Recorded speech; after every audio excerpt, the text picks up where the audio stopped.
What makes a supercar legendary? Is it just about pure performance, or do other things matter too? What about things like timeless design or innovations? How about the influence on subsequent models?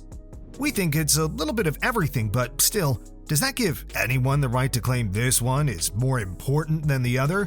Probably not, but we prepared our list anyway. Therefore, rev up your engines and check these legends of the road, supercars that wrote automotive history.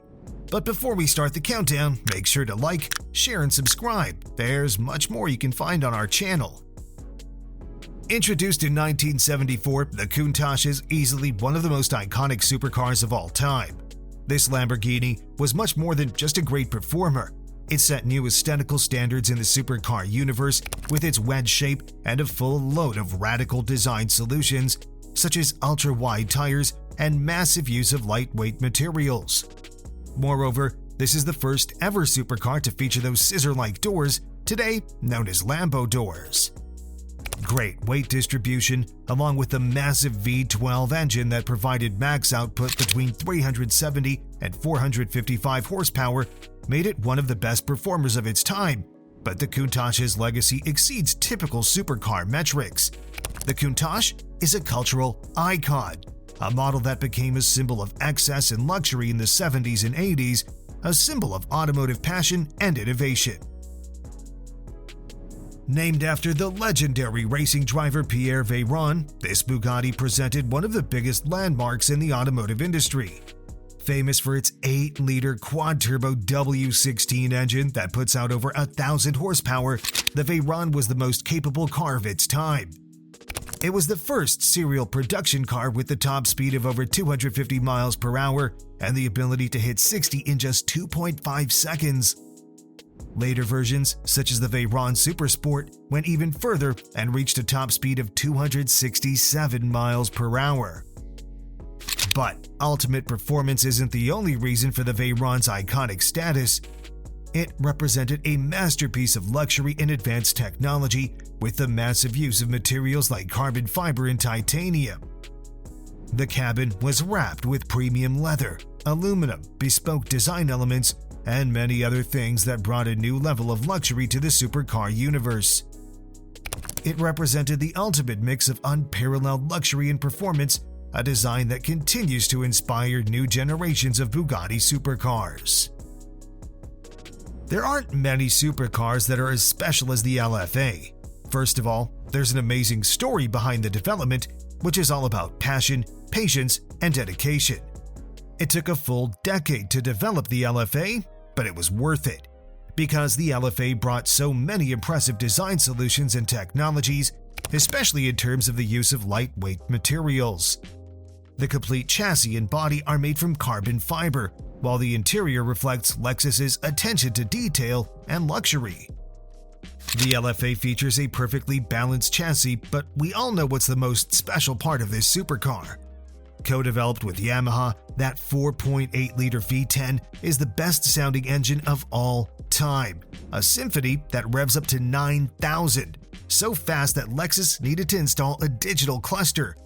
Along with a very limited production run, this is the key reason why the LFA is one of the most desirable collector's items these days. The Carrera GT was originally planned as a Le Mans 24-hour race car, but due to changes and regulations, that wasn't possible anymore. So, Porsche decided not to waste all the effort it put into it.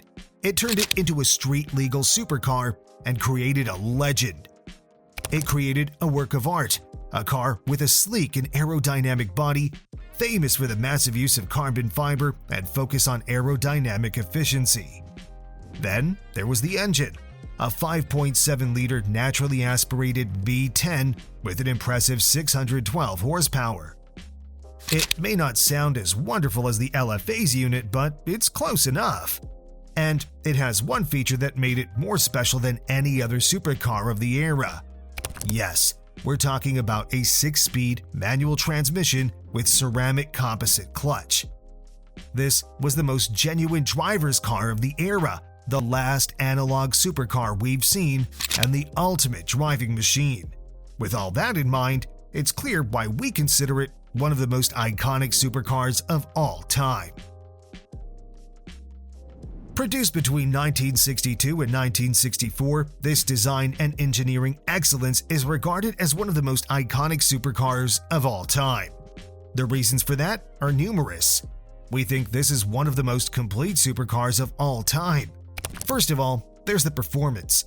A high-revving 3-liter V12 engine, coupled with a 6-speed automatic transmission, was complemented with excellent chassis design. Lightweight construction, superior aerodynamics, and refined suspension were the main reasons for a great success on the racetrack. Besides exceptional track performance, the 250 GTO also brought a timeless aesthetic appeal. With just 39 units produced over those 3 years, it also represents a symbol of excellence and exclusivity. Performance, aesthetics, racing pedigree, technology, exclusivity, the 250 GTO had it all. After all, it's one of the most coveted collector's items, with auction prices that usually measure in the tens of millions.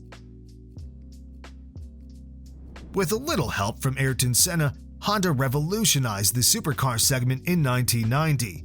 Back in the day, supercars were quirky, often with outdated tech. Honda changed that by implementing radical design solutions. For example, the NSX was the first mass production car to feature all aluminum chassis, not to mention its impeccable suspension setup. Usually, street-legal cars were the ones that would take and implement technical solutions from Formula One. In this case, it was quite the opposite. Everyone was trying to replicate Honda's solutions, not to mention that it was the inspiration for what we think is the greatest supercar of all time, which we'll reveal at the end of this video. The NSX was way faster on the track than comparable Ferrari and Porsche models, but that wasn't its greatest quality. The best thing about it was everyday usability. Honda made a supercar that's reliable and easy to drive with excellent visibility and ergonomics.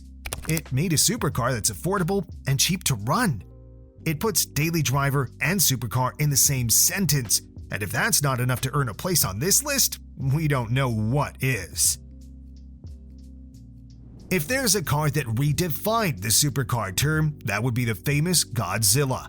Like no other car ever before, it brought supercar performance to the masses. With a hand-built twin-turbo V6, all-wheel drive, advanced electronics, adaptive suspension, dual-clutch transmission, and impressive launch control, the GTR had it all, and Nissan was offering it at an absurdly low price. That ability to deliver the performance of significantly more expensive supercars made it a legend. It earned a reputation as a supercar killer, but it was actually a supercar itself despite the price tag. For these reasons, the GTR became a cultural icon. It's hard to find a driving video game without the GTR as one of the headliners, while the continuous improvement is another reason why we admire this car so much. Just remember that the GTR was introduced way back in 2007. 17 years later, it's still on the market and it is still competitive. We don't think there's another supercar that managed to keep its relevance for such a long time. The 959 is the most iconic Porsche for a good reason. It was a technological tour de force back in the day when it was introduced. The list of innovations was incredible, starting from the flat 6 engine that was equipped with sequential twin turbochargers and the advanced all-wheel drive system that featured innovative torque split between the front and rear axles. Finally, it featured an adjustable suspension system that made it an ultimate performer no matter the surface. It was faster than any Ferrari on the track, but it won the Dakar Rally at the same time, the most prestigious off-road race. The 959 influenced so many models that followed, including another sports car icon, the 911 Turbo. That mix of unparalleled versatility and endless innovation made it special. On the other hand, a limited production run of 292 examples is so exclusive that it's certainly one of the most sought-after collector's items among automotive enthusiasts. The F40 was the last model approved by Enzo Ferrari, so it had to be special. And boy, it was and still is. It's one of the most special supercars we've ever seen, famous for the perfect blend of styling, rawness, and performance. It looked gorgeous, with a focus on aerodynamics, but it was connected to the road like no other car of the time. Ultimate driving experience wasn't subjective. It was arguably one of the best performers at the time it was launched, with a monstrous 2.9-liter twin-turbo V8 that puts out 478 horsepower and ensures a top speed of 201 miles per hour.